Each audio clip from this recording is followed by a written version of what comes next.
Qirg'iziston Bishkek shahridan Zamirbek aka, Janobiy akaning qo'ralaridan O'zbekiston Toshkent shahriga, ya'ni Yorqinjon akam qo'ralariga 140 ming AQSh dollariga sotilgan Ababil degan qo'ziqo'chqorni ko'rsataman sizlarga. Tayyormisizlar? Qani ketdik. Mana mashq qo'chqor 140 ming dollarga baraka bo'ldi, akalar.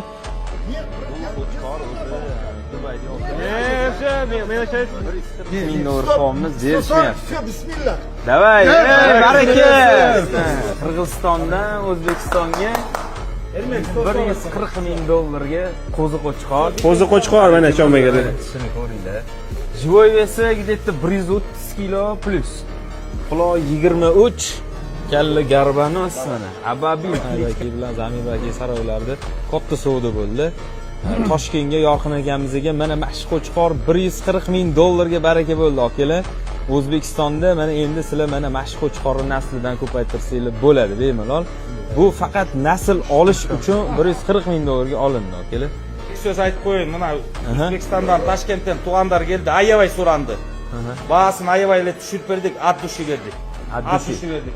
Bu qo'chqorni 350 ming dollar deb turuvdilar. Biz 140 ming dollarga oldik. Mana 2 soat savdo bo'ldi. Qanday bo'lsa-da, buni o'sha qo'chqor sizga buyursin aka. Qo'chqor bo'ldi. Alloh barakasini bersin. Amin. Zot uchun mana mashq qo'chqor olib ketdi. Baraka.